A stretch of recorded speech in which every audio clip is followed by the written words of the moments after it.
Do it for me. What's up, everybody? Welcome back to my MMA fans outside the cage special edition tonight.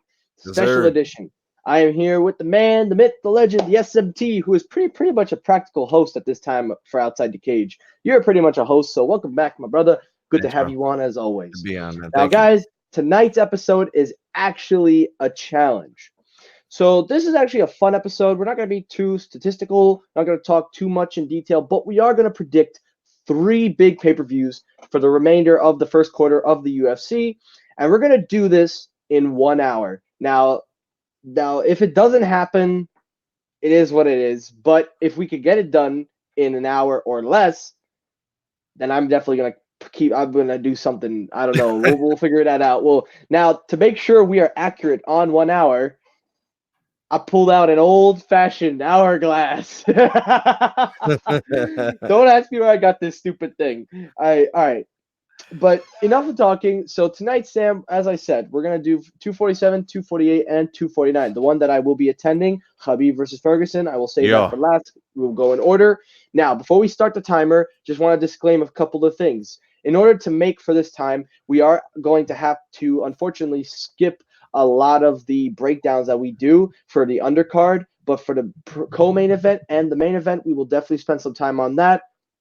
And so we're going to try to do this in under an hour. So without further ado, let's turn this mofo up. Let's get that picture going. Hold on. There we go. 3, 2, 1. Let's go. So first pay-per-view up of the night. I can't believe I just flipped an hourglass to keep an hour. But it's crazy, bro. First one up of the night, 247, Jon Jones versus Reyes. It is this Saturday night. Did not expect to do one of this, but it is so close and it's so relevant, and it's all the matter that we talk about it. So 247 consists of this card. It's actually a very decent card, in my opinion. So we're going to start from the bottom up. First up, Derek Lewis is taking on a brand new heavyweight, Ilir Latif, if I'm saying it right. Now, the only thing I will... Ilir Latifi. Ilir Latifi, thank you. I'll be honest with you, dude. I am still having a hard time reading my college textbooks. I better go back to English class. But now this matchup is actually a pretty significant matchup because Latifi is moving up from light heavyweight to heavyweight. So this is his first jump to the heavyweights. I'm going to go first. I personally believe, in my opinion, that Derek, and also I'm going to stop saying in my opinion. A lot of people have said I say that too much. But I personally think Derek Lewis will take this fight, and for 2 reasons. One, Latifi has been on a losing streak. He's lost to a couple of not even well-known fighters in the light heavyweight division. I've checked the cards. He is a very good fighter, with that being said. But my problem is you're going up to heavyweight. You're going up into a weight class where there really is no limit, because these guys, even though they're not the most built, they are the strongest in the class. And Derek Lewis is a prime example. He is raw power. We talked about it the last time you and I had said about the Derek Lewis fight, and whatever that fight, the previous whatever it was, I picked Derek Lewis because I knew going into that fight, Lewis had the power. Even though he didn't get the knockdown, he won by split decision. Now, the only advantage I will give Latifi is that he is a light heavyweight moving up to heavyweight, so there is some flexibility in there to grow because you have a little more room to work with what your skills are given. But with that being said, though, I think this is a tough challenge, especially going up against Derek Lewis. So I'm going to go Derek Lewis. Who do you go? I think Lewis is a brawler, man. He's always a great watch. He's a fun fighter. You know, you never want to miss his fights. Regardless of the outcome, I know he's going to put on a good show. It'll be exciting. He'll be going for that knockout in round 1. He's not the type of guy that wants to stretch it out into rounds 2 and 3. And I'm guessing this is just going to be a 3-round fight. I don't see it's a main It's a 3-round fight. Okay, so that's a good thing. You don't want to see a 4th round with Derek Lewis or 5th round. It's not good. Ilir Latifi is an excellent fighter. He's a very good wrestler from what I remember. So that is not good for Derek Lewis. If Ilir Latifi was to get him on a takedown, was to kind of wear him out a little bit, I could see some opportunities for Ilir Latifi, but he is a traditional light heavyweight. The power lies with Lewis. The heart probably lies with Lewis too. He's like, he's going to be going for broke. He's going to be swinging haymakers from the first bell, right? He's the Black Beast. Yeah, he's the beast, man. So I love Derek Lewis, man. I wish he did more cardio. I wish he improved that and he could sustain, a good 3-round showing. but he hasn't done that up to this point, so I'm not going to assume he's doing it for this fight because he didn't even do it for the Cormier fight. You know what I'm saying? Oh, So why would he? That was a championship fight. So I'm going to well, the only go. thing is, oh, go ahead, go ahead. I was going to just close out, and then you can kind of chime in. I wanna go Derek Lewis by, like, I don't even think it's going to be close. I think Derek Lewis, clips him, hits him with a really big shot, and I think it ends probably like late round 1, like, last 2 minutes or last minute, something like that. So It give me could Lewis. be. I think the experience at the division, just it's too much for a guy like Ilir Oh, Latifi transitioning to heavyweight. I agree 100%. And I will say, But last time we Latifi will talked be about it. faster though. You know what I'm saying? He Oh, will yeah, have yeah, the yeah. speed edge. Latifi. The only thing with Latifi is that he hadn't fought all last year until, I believe, August. There were a couple fights he was trying to fight Volkan, Right. and Volkan beat him in the second round by TKO. And if I remember correctly, he's on a losing streak, Latifi. He's on a 2-fight losing streak. He lost to Corey Anderson. Yeah. So he really needs to kind of pick up a win. But going up into the heavyweight, that's a tough thing. This is a bad. And we talked. Oh, go ahead, go ahead. This is a bad And we matchup for talked about Latifi. Derek Lewis.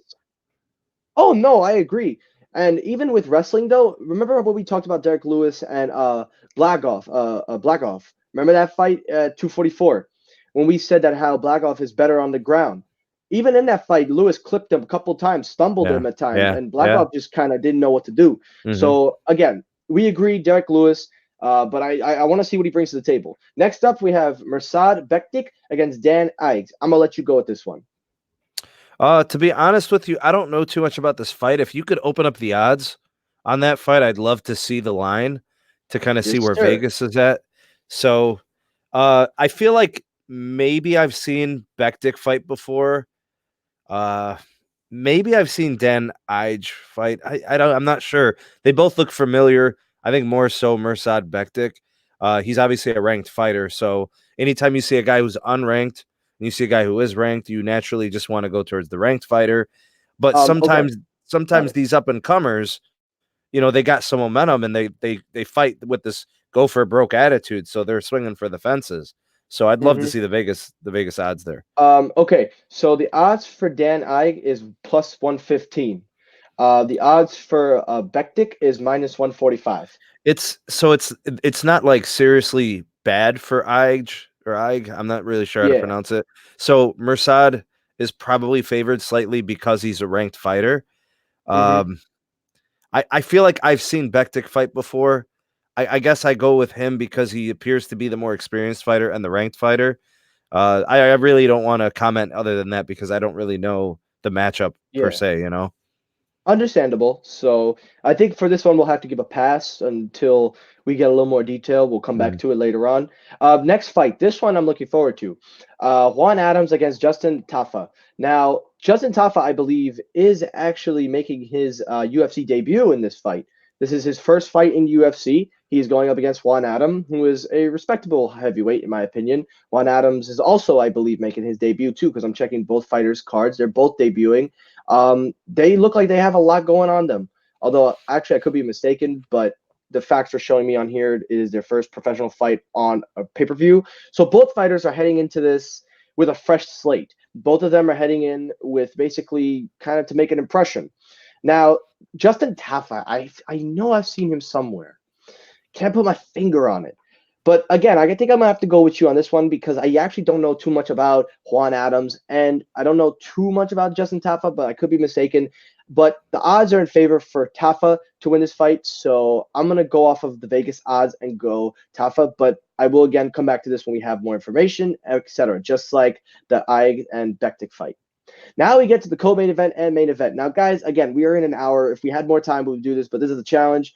But anyway, Valentina Shevchenko against Katlyn Chookagian. Oh, my goodness. Chookagian. Thank you. This one is actually I'm a little conflicted with this fight because on the one hand, and also we can open this one up because this is a co-main event. So, again, this is one of them fights where I'm kind of 50-50. On the one hand, Shevchenko is a beast. Shevchenko is awesome, in my opinion. She's walked the walk, talked the talk, and she's proven to be a worthy challenger at flyweight.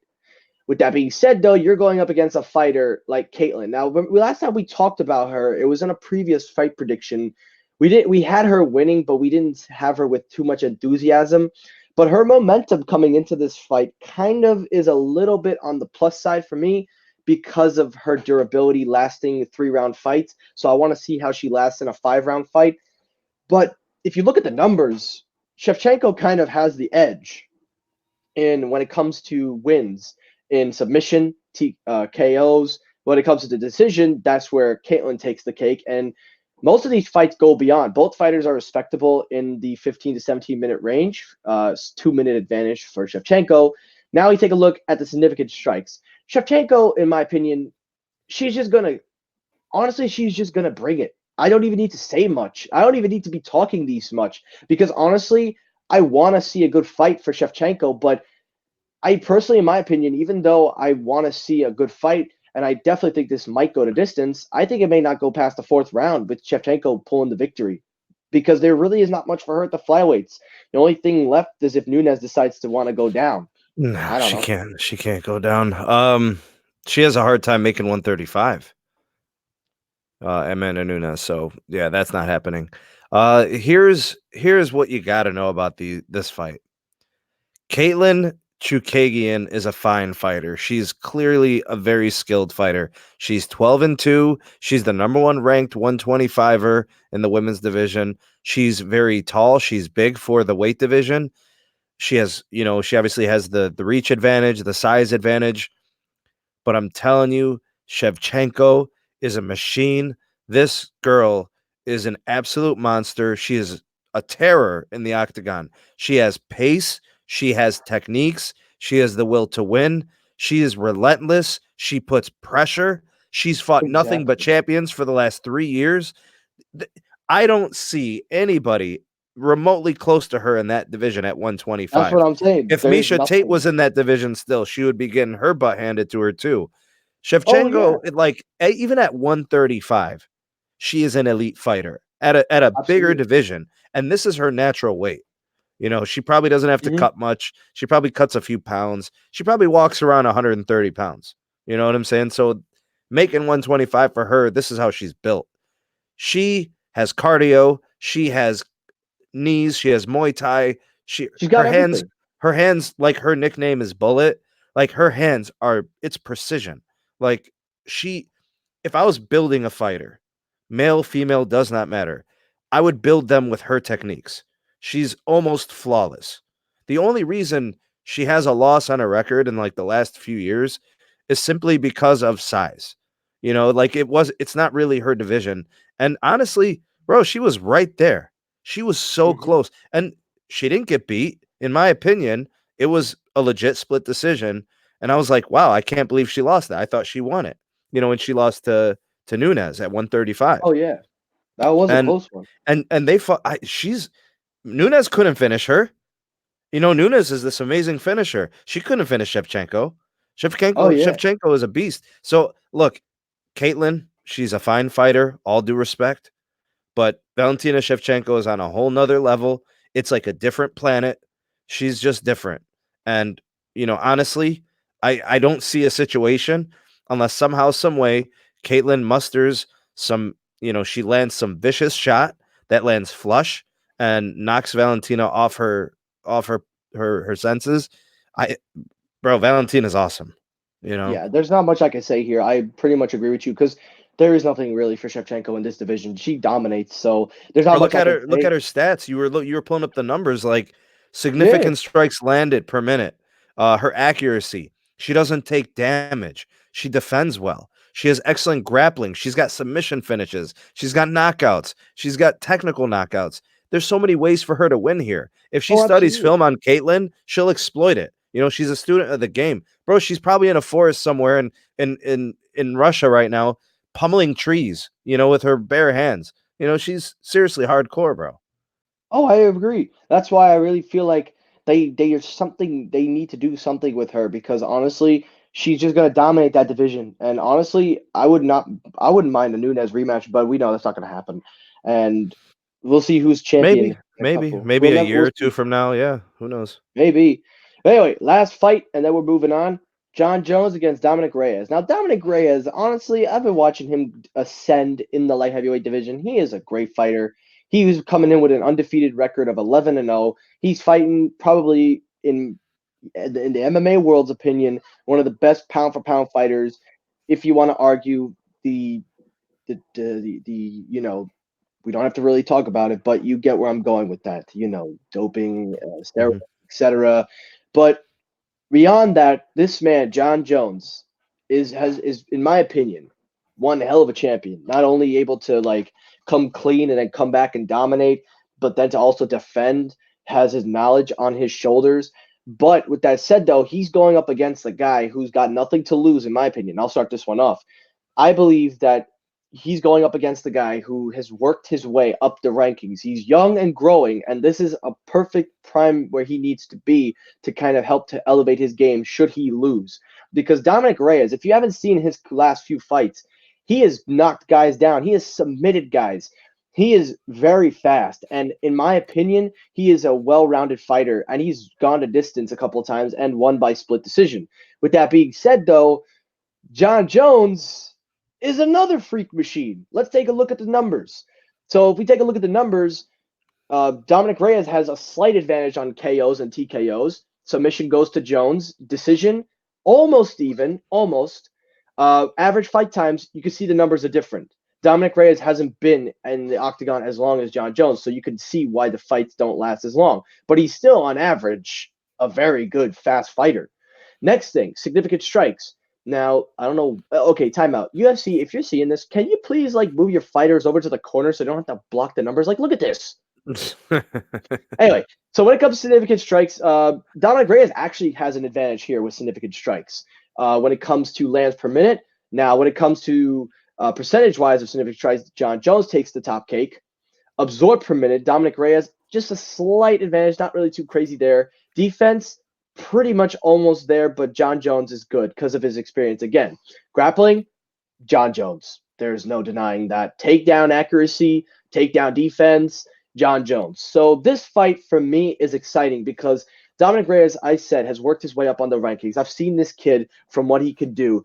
And the fact that he literally called John Jones out every time he won, back to back to back, and now he's at this platform, and John's is shaking his head going, this is going to be nothing. Honestly, I want to see Dominic Reyes bring it to John Jones. Because if you remember the Thiago Santos fight, that was another good one with John Jones. But yeah. John Jones is a skilled fighter because of his years and experience in the octagon. Because you got to remember, even though John Jones is known for all his crap, he is no doubt a well-experienced veteran of the game. And he's fought some very good fighters in the past. Gustafsson, Daniel Cormier twice.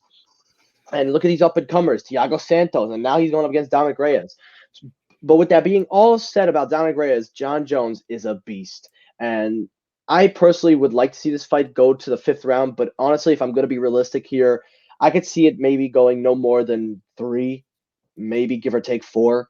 Because John Jones is just really well experienced. But I want to see what Dominic Reyes can do if he can take advantage of his speed and stamina. I want to see what he can do if he brings the pressure, how he does. Because John Jones is a counter puncher now. If we saw in the Thiago Santos fight and the Gustafsson, it's a 50-50 toss-up with John Jones because he'll do anything to get the numbers and to defend his title. But if I'm going to be honest, I'm picking John Jones. I'm going to pick John Jones. But I would love to see Dominic Reyes, this young kid, just bring the fight. I would not be surprised if Vegas has this like Jones like minus 800 or something like that, and Reyes like plus 780 or something like that, like a huge underdog. I don't see how this is even a competitive fight. Like, Reyes is a good fighter.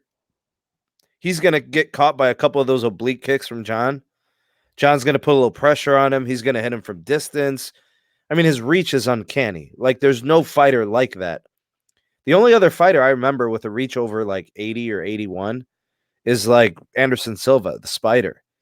So, like, these are unique guys that are probably built for MMA. Like, if you're talking about long-range striking, they have it. If you're talking about techniques, they have it. If you're talking about the build, like, he doesn't carry extra weight. So he's lean. He's got good cardio. He trains very hard. He's got the experience factor that you talked about. There's a lot of things that Dominic is going to experience in this fight that you can't prepare for. His coaches can tell him all they want. His coaches can show him all the film. Here's John's weakness. Here's John's flaw. Everybody tried to expose his weakness and flaw. And so far, from what I remember, he's only had 2 fights where he's been in danger. 2 fights, bro. Gustafsson 1 and Cormier 2. Those are the only 2 fights John Jones was ever in trouble. At no other okay, so I mean, I thought what was his name? The guy he fought last. Thiago bro, he fought him really, really well. Like but John was never really in trouble. You know what I'm saying? Like I actually looked back at that fight. There was one moment. There was one moment in that fight, but it wasn't to the point where it's Gustafsson or Cormier kind of trouble. Yeah, like I remember Gustafsson landing some huge elbows, stuff that rocked John. John's just different, bro. John has never lost. He lost on he has a DQ for a 12-6 elbow. That wasn't even a 12-6 elbow. Honestly, I don't know why they counted that a DQ. I mean, that to me, I look back at it nowadays. It's just it doesn't make any sense. You look back, and I think they tried to overturn just bad officiating, bro. Just bad officiating. But it goes to show you that a guy like John Jones, like he was on an all-night bender the night before he fought Gustafsson, and he still won. You know what I'm saying? And this guy, like, Father Time will eventually catch up to him, but he's still relatively young. Like, is he about 31 now? John 32 Jones? years old, if that. Like, he's. We'll pull it up because the odds actually aren't that 800, 700. It's 450 to 350. Oh, wow. So that actually means the public is liking them some Dominic Reyes. Okay. Or maybe they're looking at the long layover. He's 32. Okay. I don't know. I actually, maybe prime John Jones, it would have been like that minus 700 or something. But the Shevchenko fight is in the 1400s and 750. Yeah, that's bad. But John has so many ways to dominate this fight. I you play out all the different scenarios. It's John every which way. I got John winning in the second round. I'll give Reyes one round where he competes. Second round, he takes some of those obliques. He starts to get slowed down from John's, unique techniques, the kicks and stuff. And then he can make it to the third round. I mean, he'll hit it. He'll get him in the clinch. He'll land a knee. Reyes, his head will be bouncing. It's gonna be bad, bro. Hey, also, real fast, my friend actually wants to come in. My friend David, he wants to get in on this. Do you want to let him in? Of course, man. Yeah. Now, this is my friend Gang Green. This is my friend. So everybody, I actually have a special guest, so we're gonna have to put the timer on hold for a second. My best friends are gonna come in. Now, this is technically cheating, but we'll keep moving on till I send him the link. But we both agree this is not going to be a hard fight for John Jones. There is no way it's going to be a hard fight. But I would like to see Dominic Reyes definitely shine. And I think this is a good platform for him to get to, so it'll help to elevate his career. Because, again, Dominic Reyes has nothing to lose in this fight. He's a 4th-ranked light heavyweight contender, and he's very good at what he does. And I think he'll be great. But he definitely is going to have to I think he's going to have to probably take this L in order to grow. You know what I'm saying? I do. All right, just send my friend the link. All right, so moving on, let's actually get that timer going because we actually are making some good time. We are making some good time, people. So now let's keep going. Now let's get to 248. So 248 is another event coming up. Everybody knows this one too. It's literally one of the most underwhelmed, if not one of the most anticipated as well. It's a mixed bag. Most people are excited. Some people aren't. It's Adesanya versus Romero. Oh, this one was worth in the coming. Oh. But before we keep going, we actually have to discuss a couple of things here. So this page is actually broke. So guys, if you don't know, UFC kind of accidentally broke this page for some reason. They're repeating a couple of fights and it's all over the place. So for the purpose of this video, to save us time, I'm going to pull up the 248 card on Google because the website's just crashing. So let's take a look. Now, there is one fight that is not happening, the Robbie Whittaker fight. We don't know exactly who's going to take his place. So that is the only fight that is in doubt or in question. But this fight is tremendously huge. Now, I don't know if they separated which is which for the event. So we're just going to go off of just the top 3 top 4 because we're gonna have to exclude this one. So 1, 2, 3, 4, only because they haven't done a proper separation, if you know what I mean, Sam. Yeah. So let's get this going. So first one up, let's start it up. We're gonna skip the Jared and Robert Whitaker. Let's go to Emily Weirin versus Pollyann. Okay, I'm out of breath. You take this one. I don't really know these fighters off the top of my head. I may have seen them fight before, but being that they're the strawweight, so that puts them like 115 pounds. I can't say that I only know probably the top 5 fighters in that division. It's not one that I follow very closely, so I couldn't really comment on them. I could tell by the records that Pollyanna, and I know I've seen her fight before for sure. Yeah, The name I've is seen very Pollyanna familiar. fight before. I've seen her. That. She's a skilled fighter. I could tell by her professional record she's very good. I don't know 100%. anything about Emily Whitmire, so I can't really comment there. So yeah, I'm gonna agree with you on that, but we'll have to do a little more research. Wait, I think this one, you know what? Let's actually just talk about the co-main event and the main event until the UFC kind of really figures this thing out, because there are a lot of matches they haven't kind of designed, because a lot of these matches are probably going on the prelim. So let's kind of just discuss these 2 matches only, and then we'll come back to them after the 247 fight. We could look back at who we thought we won, and we could redo it once the UFC kind of, you know what I'm saying, Sam? Yeah. Because this is actually a mess. I can see why the website wasn't normal. But before we keep going, we actually got the band in the house. Gang Greed. We got him in. Wow. Love the intro, bro. What's going on? Yeah. You caught us in during the middle of a show. You would have had a nice, spectacular intro had you came probably like 26 minutes ago.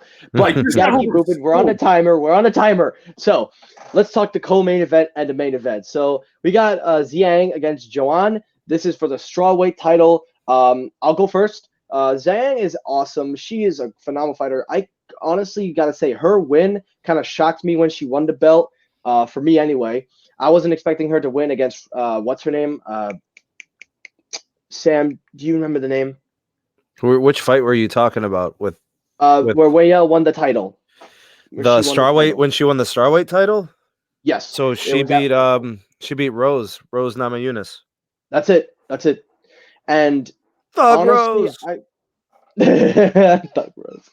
But that one shocked me. But other than that shock, I kind of expected it a little bit because she is a phenomenal fighter. She is very, very good.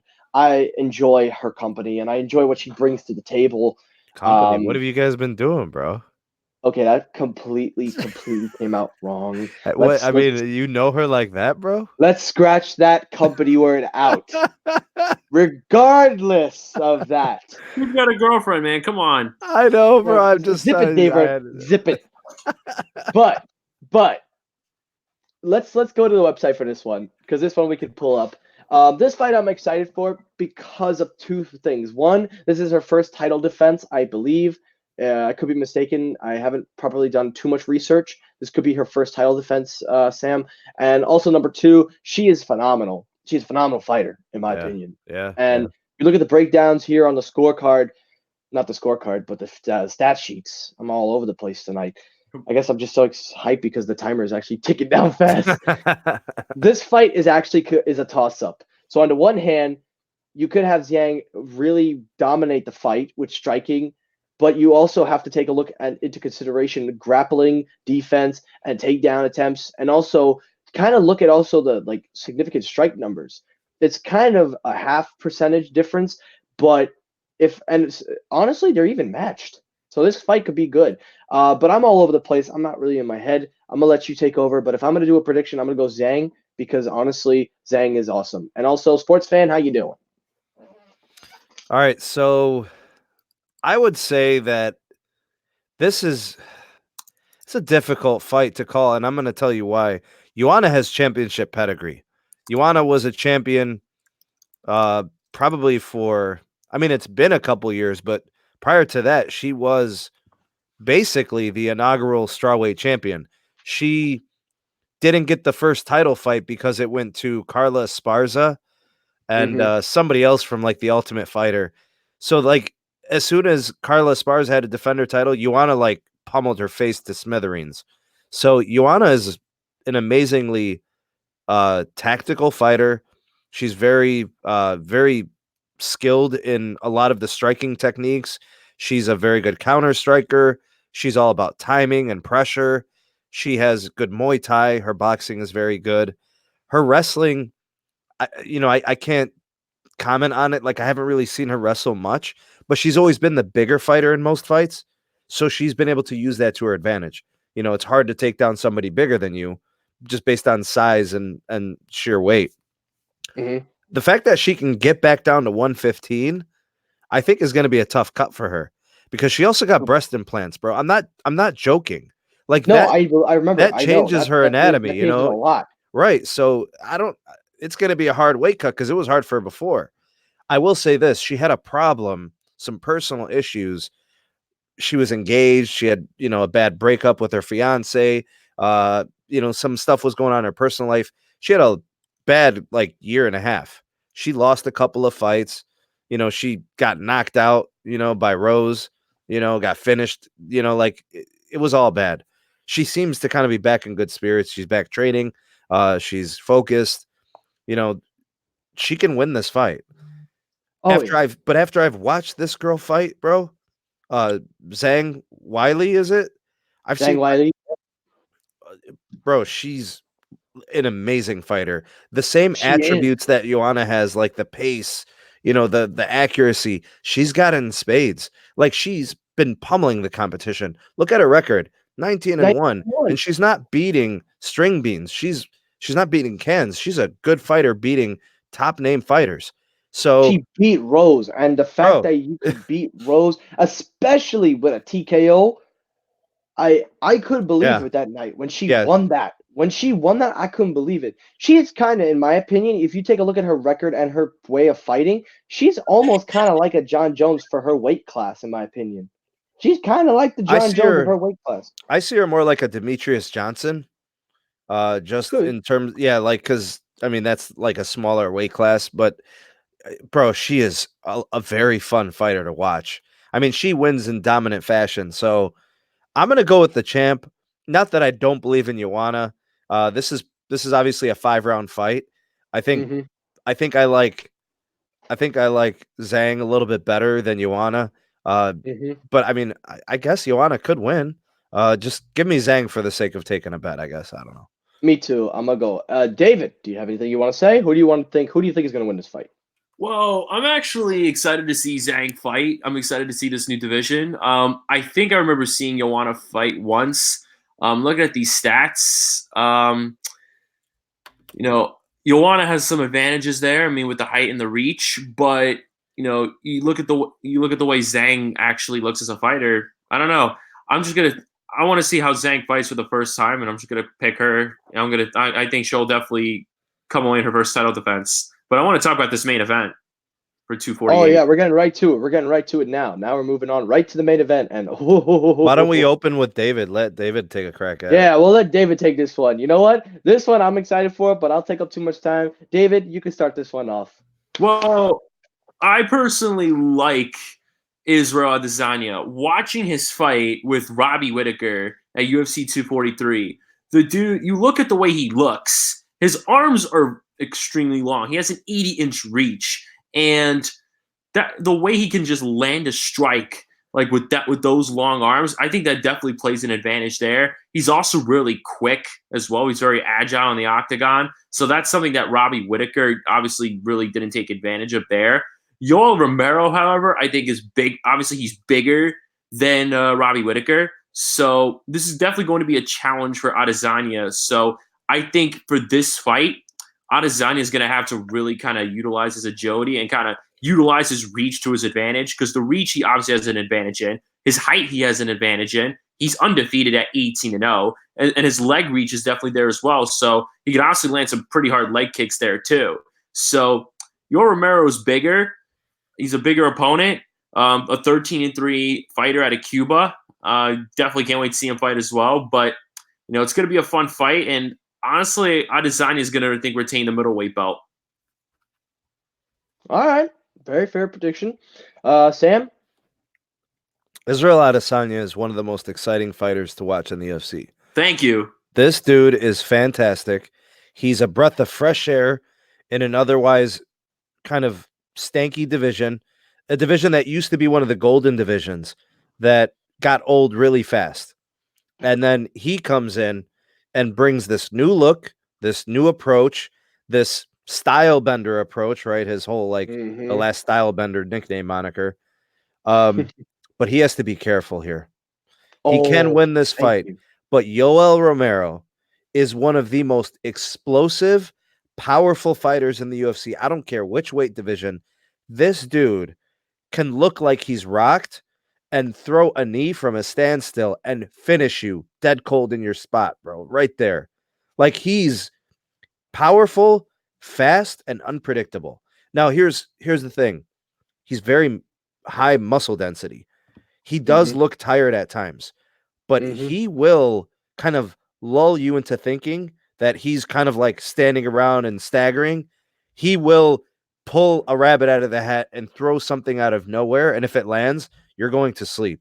I've seen him land some horrendous knees, like out of nowhere, just flying knee, and take guys out of the fight that were winning the fight. And he's a great wrestler. We're talking Olympic wrestler, right? Oh yeah, he's won gold medals in Olympic wrestling competitions. I'm gonna assume he's gonna want to use that to his advantage against Israel Adesanya, but he doesn't have to. If he could land a couple of big shots on Adesanya, I don't know if Adesanya is durable. Especially, bro, Yoel Romero, he looks like he should be fighting at 205. It doesn't look like he can make 180. Bro, it's a hard weight cut for him to make 185. How do you keep that muscle density too? It's crazy, bro, and he's 42. I mean, he's been popped for performance-enhancing drugs, but I'm just he's a very dangerous fighter, and he's very entertaining. This is going to be an amazing fight. I'm actually a little worried about his gas tank. I don't want to see him run out of gas in the middle of the fight, and then Israel start to pick him apart. But I think if Yoel Romero wins, he finds a way to win in the first couple of rounds. Maybe the first 3 rounds. That's where I was going with this. And I appreciate David for giving his input because I wanted David to say that. And David actually just had to step out for a second. He'll be right back. Listen, Israel Adesanya is a phenomenal fighter to watch. He has brought something to this division. He has brought a kind of like a youth factor, if you get what I'm saying. Like the last style bender, his approach, the way he does it. That fight with Robbie Whittaker was pretty much his fight. Because Robbie Whittaker, don't get me wrong, Robbie Whittaker was a phenomenal champion, but you're going up against Israel Adesanya. Like David said, his reach and everyone questioned his power. He almost knocked out Robbie Whittaker at that first round had that bell not saved him.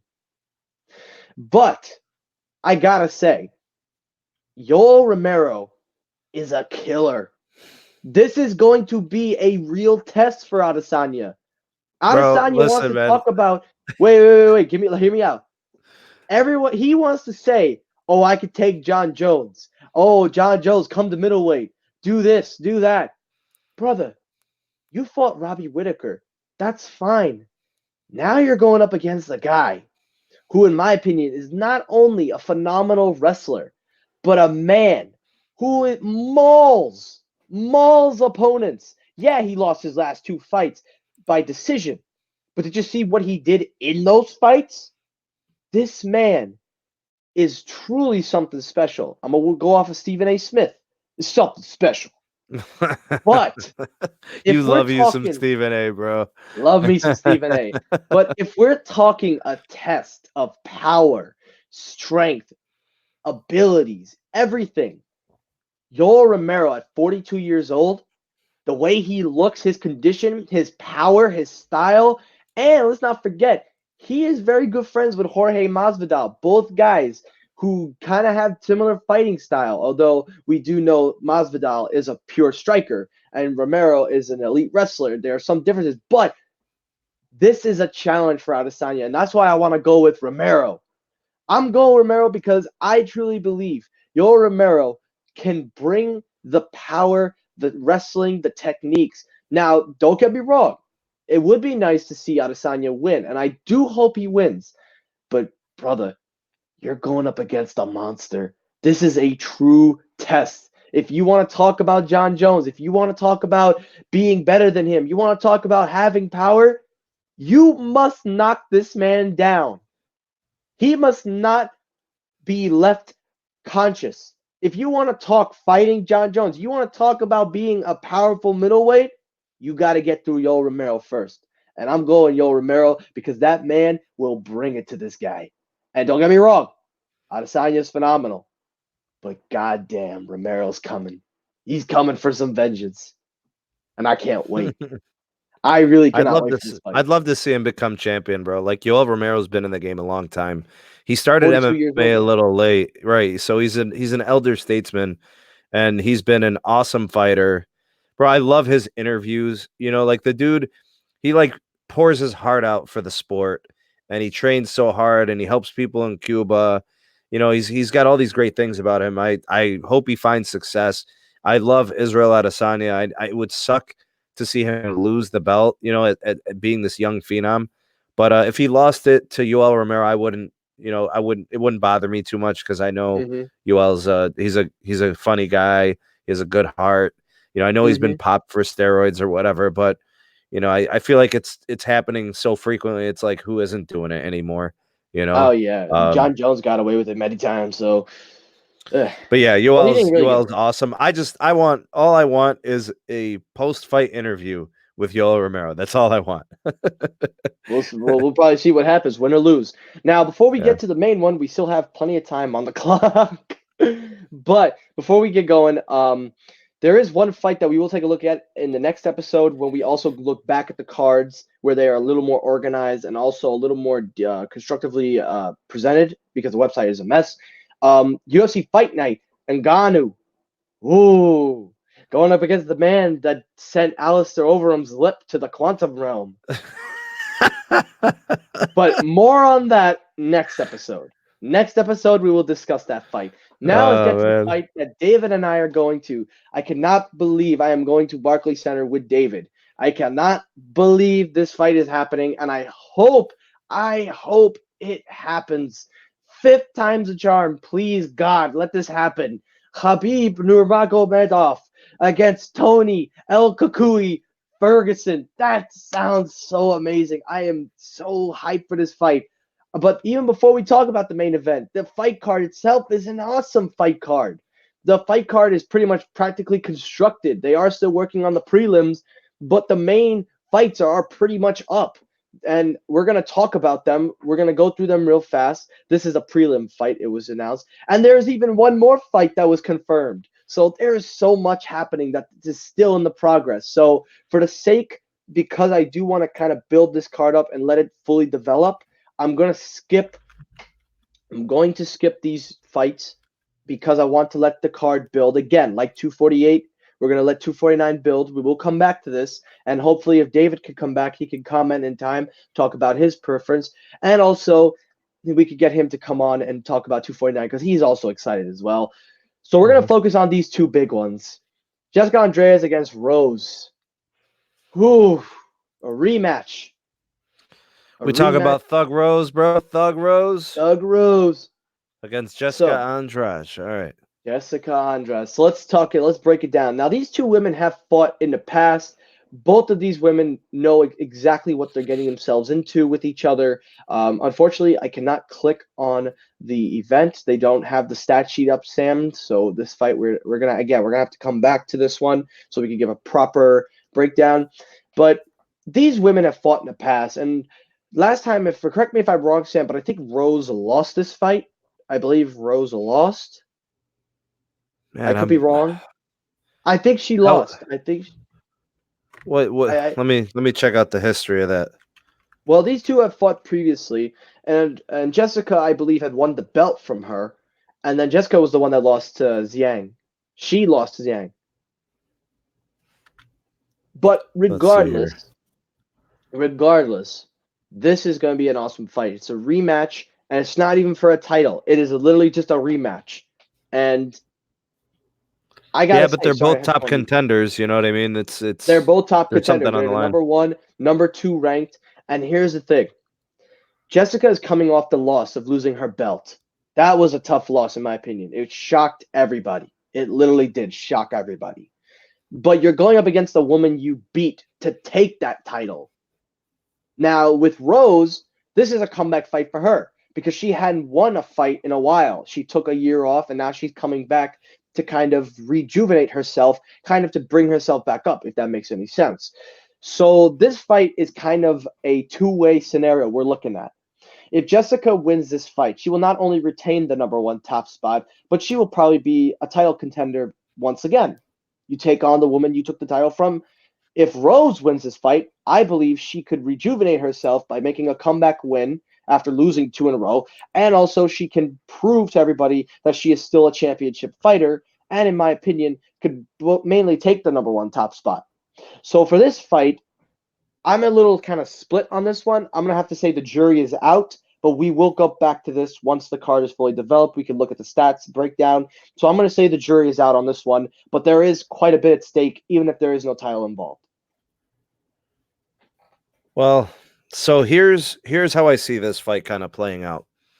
So stand-up wise, like if you're looking at the matchup itself, I would say that probably Rose is a better striker. She has like a diversity of striking. Her boxing is very tight. You know, she doesn't really have flaws when it comes to boxing. Her timing is really good. Her counters are phenomenal. Her coaching is really, really good. Her boxing coaching, like it's precision, it's timing, it's rhythm. Her footwork is really good. She's well trained. I think actually her coaching is better than her talent. So like she has good talent, but I think her coaching is just, it all works together, and she believes in her coaches. So it helps her execute her game plan. Jessica, though, has really good wrestling.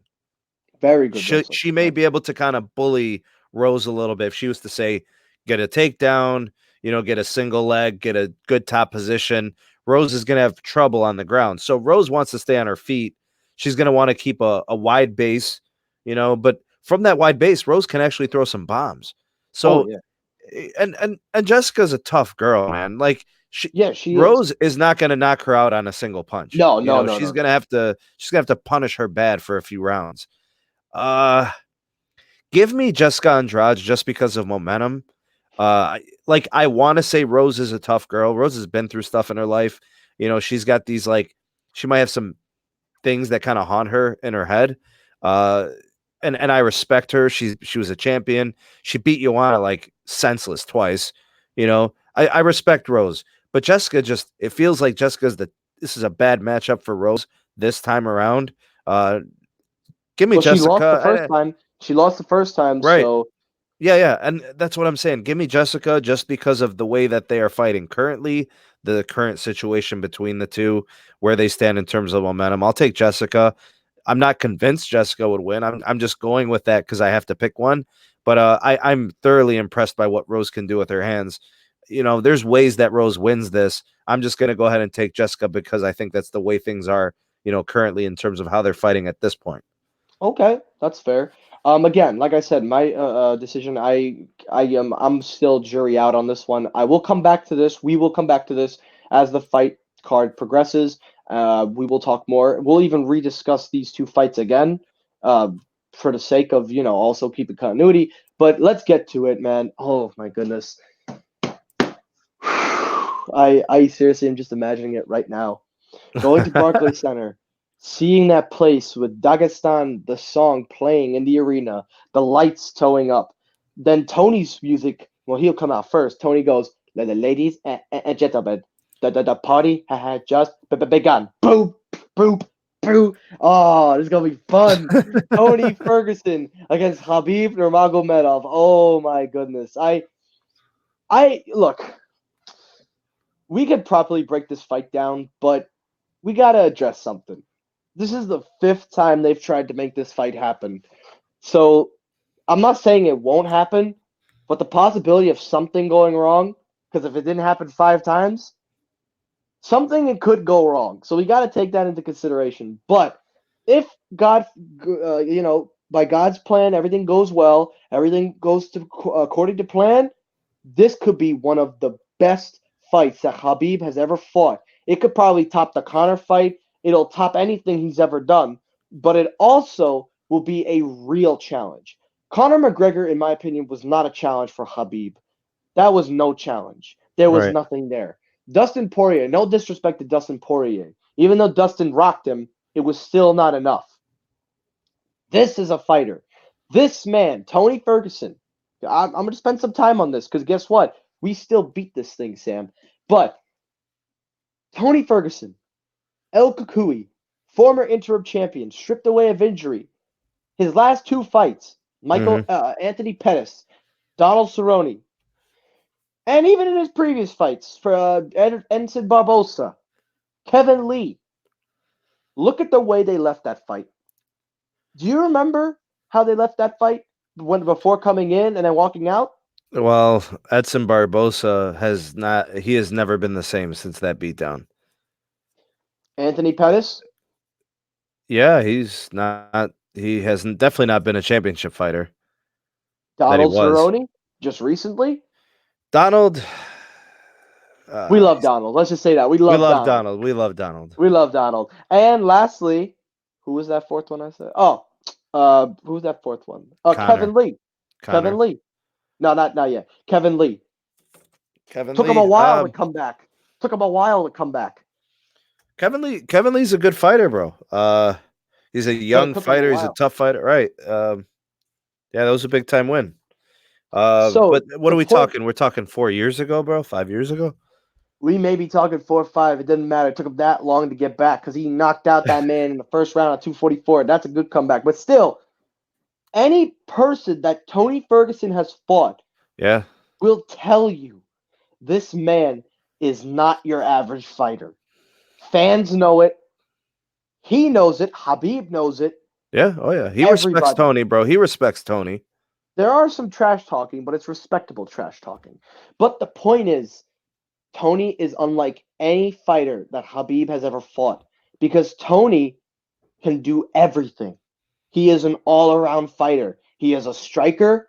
He is a wrestler. He is great at jiu-jitsu. He's good on his back. He can create shots, take shots. He can shake them off. He's been in bad situations where he's been rocked, and he does a full tumble and recovers like it was nothing. Now, that's the fun side to him, but realistically, this man has been able to go through so much. But with that said, though, you're fighting a guy who mauls top wrestlers. You're fighting a guy who has mauled the lightweight division, whether you want to call them challenges or not. You're fighting a guy who, whether we agree as a challenge or not, beat Conor McGregor.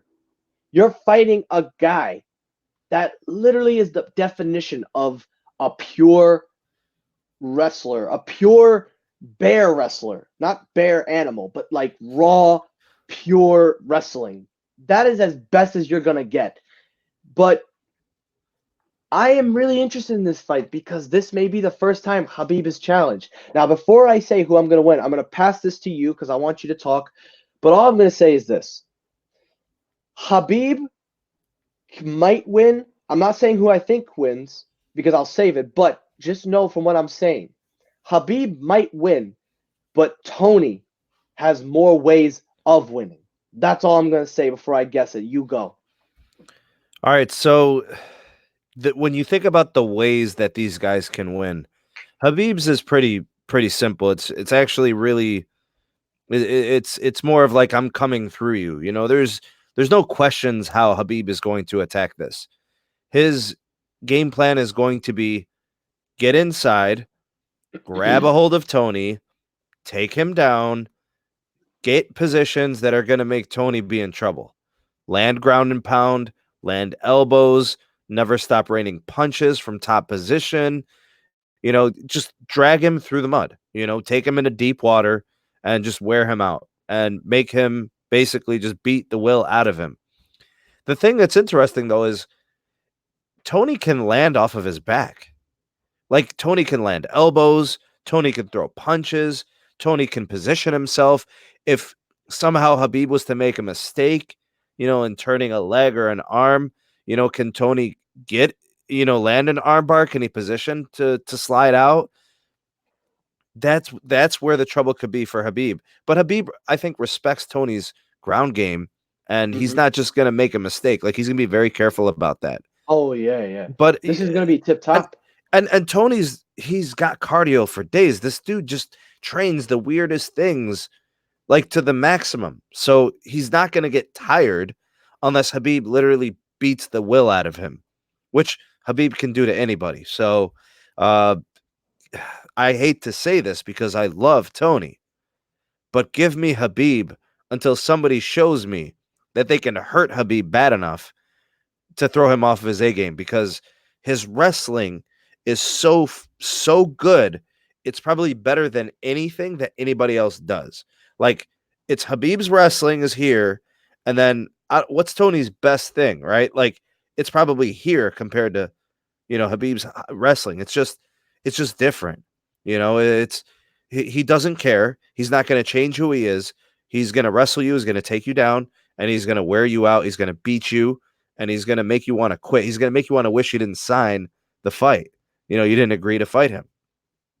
But I can't sleep on Tony. I got to leave the window open for Tony to land from the bottom, maybe get a submit. I mean, it would be really cool if Habib, was to make a mistake and Tony capitalized on it and won on a submission. I think that would be so cool. Like to show that the jiu-jitsu, is still a legitimate, martial art that can get big wins in the UFC, And that's why, and I'm going to announce who I'm picking. That's why I'm going with Ferguson. I really want Ferguson to win this fight. Listen, Habib's formula is the same. You're right. Everyone has tried to beat it. There is no way of beating his formula. There is no way around it. Habib just masters everything that he does. However, though, you're fighting somebody that is creative in all of the aspects. Now let's talk the back game for a second. Yes, he throws some nasty elbows in fights. Now, Habib is obviously going to try to stay out of range of Tony's elbows or anything on his back. But can we just stop for a moment and just remember the last time that Tony was on his back? Do you remember what happened the last time he was on his back? He got a submission. And let's also take into consideration his striking. Now, listen. He could land off his back. That's true. Habib, listen. Habib has power. Yes, he has power. But he doesn't have that much power compared to Tony Ferguson. Because listen, Tony has done things to people physically. Now, Habib has, like you said, brings that scare, brings that, oh, I wish you didn't. But Tony physically changes his opponents. Barbosa was never the same. Donald Cerrone blew out his eye. Pettis broke his hand and was bloodied up. Then Kevin Lee was submitted, thought he had him figured out, and he countered. Then we take a look at Tony's other fights in the past. Every single one of his opponents have been left in a pool of blood, whether by win or loss. There is a cut. There is something on them. And that is why I feel, listen, it's tough for me to say this because I'm excited because I really want to believe he can win. But I got to remember that Habib is really just that awesome. But with all that said, though, this is a real challenge. Habib has never fought a guy like Tony Ferguson. Sure. Matter of fact, he's never fought any fighter like Tony Ferguson or any fighter in the lightweight division like that. Because Tony mixes everything up. That is why he is all around. He can punch, he can ground, he can take, he can defend. However, though, there is weakness in Tony's game. He has been clipped before. He has been rocked. But the thing is, he could shake it off. Now, I'm not trying to promote Tony Ferguson where he is unstoppable. But if you look at where I'm coming from of these two guys, Habib has the wrestling, has the domination, the control. But Tony has the creativeness. And that is where I really think Tony could shine and get Habib. Personally, if you want my opinion, and listen, I may be wrong by saying this, Habib is not leaving that ring without a scratch. Habib will not leave that octagon without some kind of marking. Habib is going to bleed. Habib is going to bleed. I know, and it's going to be weird to him probably. You're probably right. And listen, at the end of the day, even though listen, at the end of the day, I'm being honest with you guys. I'm 50-50, but I'm slightly more towards Tony because I want to see El Kukui mix these things up. Because I want to see a fighter do something that no other fighter could do. Not just beat him, but also beat him at his own game and beat him where he's been so dominant. Ground and pound, side control, leg control. I want to see a fighter And listen, it's it's wishful thinking, but I really think Tony can get the job done if he doesn't focus on trying to break Habib's formula. That's where I think it. If he doesn't spend so much time focusing on Habib and his style of wrestling and how he fights and does his own thing, he does his own thing where it's like Habib has to figure me out. That might be his only chance of winning. And that's all I've got to say. And with that said, if you want to do some final thoughts, we beat the timer. We beat the challenge. Now listen, this was not a real thing, guys. This was just for fun. This wasn't an actual thing, but like we did it just for fun because it gets boring after a while. You just see and watch us talk. But again, we are going to come back to 248 and 249 when the cards are fully developed. But I saw you had something you wanted to say with what I was saying. Go ahead. We still got some couple minutes left. You can go ahead and chime in if you have other things to say. This is probably going to be the most exciting fight we'll have all year. Very few matchups are this compelling. And when we see a guy like Habib, who has been so dominant, very he's undefeated. Very few people have made him even look mortal. Like outside of Al Iaquinta, everybody else has pretty much been ragdolled. And Al's a tough dude, Al is a tough dude. He took the fight in 2 days. Joe, is it a 24-hour notice? It wasn't 2 days. He's a fantastic fighter, man. I don't know. He doesn't seem long for the sport because he doesn't like the politics of the sport. You know what I'm saying? Yeah. But he's a good fighter, and he gave Habib a tough time, man, on just a couple days' notice. And you look at a guy like Ferguson, I feel like he deserves more respect, even. Like, we respect him, and we know what he stands for, and we know what he does. He needs more. Yeah, and I think he caps it off with a championship against the guy who is, who can't be beat, seems invincible. So I'm really excited. Bro, this card is worth it just for that fight. Oh, yeah. So I can't believe I'm going there in person. Like, I'm not trying to brag right now, but, like, the arena compared to watching it on TV is going to go crazy. Whether it be for Habib or Ferguson, this fight is going to send shockwaves throughout the stadium. Now, before we end this segment, we do got to talk a couple of things, and then we'll finish this up. Just to add on, and then we'll talk about the other fight that was added on to UFC 249. Habib, I think, going into this fight is going to take care of himself because there has been a rumor going around saying that these fighters might make a mistake and that they could get injured again because of how fragile these two guys are, missing weight, injured body part, whatever. There's a rumor going around that if Ferguson was to get injured again, which I don't know, I don't think it'll happen. I think they're going to be very careful this time, both guys.